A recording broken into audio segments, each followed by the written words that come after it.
Righty Jim, KIPPR Weekly Report for the week ending May 2nd, 2021. Spending.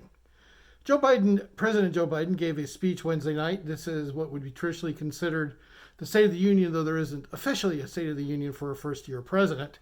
Joint session of Congress, which was about 25% occupied due to COVID restrictions. Even though many of the people were vaccinated and were wearing double masks, they still only had about 100 people in the House chamber. So, the speech was a little over an hour long.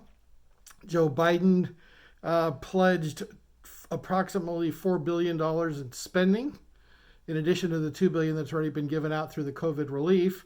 $2 trillion, not billion, trillion, for families, child care tax credits, and things along those lines for making families stronger. Though, as far as I know from economics, you can't spend people's way out of poverty. You need jobs, and you can't continue just to have government handouts get you out of poverty. You need jobs. That's the only way to sustainably get people out of poverty. So you can certainly help them, but you just can't keep giving them handouts to get to raise the poverty level. Also, previously announced was a $2 trillion infrastructure plan, which is interesting because when people think infrastructure, you think bridges, roads, airports, things like that. But only 30% of the money in this bill goes to those things. You have lots of other soft dollar spending that is covered that are liberals' dreams in that bill. So we'll have to see how well that's well received. Question is, where does the money come from? Because we're currently already $1 trillion in the hole each year as a deficit. So we don't have $6 trillion or $4 trillion if you just take these two bills lying around to spend that isn't being used for something else. So, of course, where do you get it from? Well, where's the Democrats' favorite boogeyman? The rich. Get it from the rich. Problem is you can't keep taxing the rich. They don't have it forever, okay? And the rich don't necessarily have high incomes. They have high net worths. Now, of course, that's why Bernie Sanders and Elizabeth Warren, or also known as Hiawatha, prefer to have a wealth tax rather than higher income taxes because of this issue. But President Biden wants to raise taxes on those that make $200,000 a year, quote unquote. There'll be no middle class tax increases, but that's where you have to get the money from, on the rich, and also raising the corporate income tax rate. Problem is numbers just don't add up, and as I said, you're going to have to go for higher middle class people, or higher middle class taxpayers, if you want to raise all of that money. Though it would be very difficult to probably pull another $2 trillion in additional taxes. This isn't a problem of us not spending enough. We already spend record amounts, and we have record amounts of revenue. We just spend more than we take in. So the problem really isn't not taxing enough. It's actually too much spending, and Joe Biden is just further adding to it. So we'll have to see how this works out.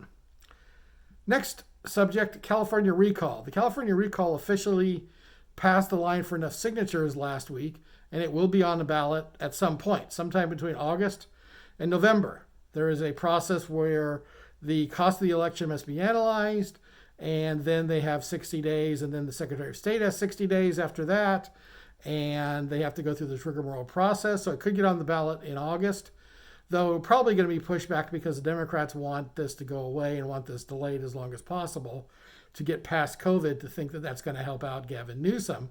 And they'll probably have the election sometime around a traditional November election. Now remember, this is an off election year, so there is no traditional November ballot in odd years in California, unless there's special elections, city council, things like that, local elections only. So we'll have to see how that works out, and when it comes, keep track here. Basically, also there will be a number of people already announced that they're going to run for Gavin's seat. The election is a two-part process. There's two questions on the ballot. Do you wish to recall the governor, Gavin Newsom, yes or no? And then you pick someone to replace him. Gavin cannot run in the election, and the bar to get on that ballot is very low. It's around $8,000, or I think 2,500 signatures, or a combination thereof. Caitlyn Jenner has already announced an intent to run, and Randy Quaid has also announced that he's going to run because he wants to fix the district attorneys, which aren't covered by the governor's office. They're covered by the county. So not really sure there, though, but that's certainly something you would want to watch and bring your popcorn for if those two ever got in a debate. So I'm not favoring anybody who's a celebrity for this office this time. We went down the road with Arnold Schwarzenegger. Didn't vote for him, but we'll see what happens. It certainly is going to be an entertaining few months. All right, wrapping it up with a short tribute to Mike Collins.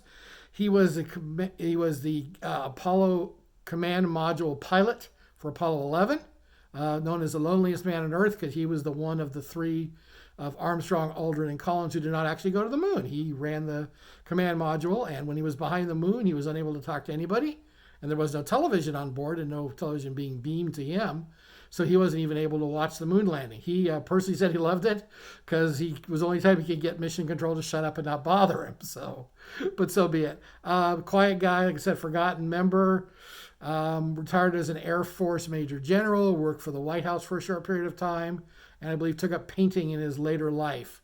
So as the years go by, we now only have one member of the Apollo 11 crew left, and that would be Buzz Aldrin, who was in his early 90s. So rest in peace, Michael Collins, and God bless Buzz Aldrin. All right, everybody.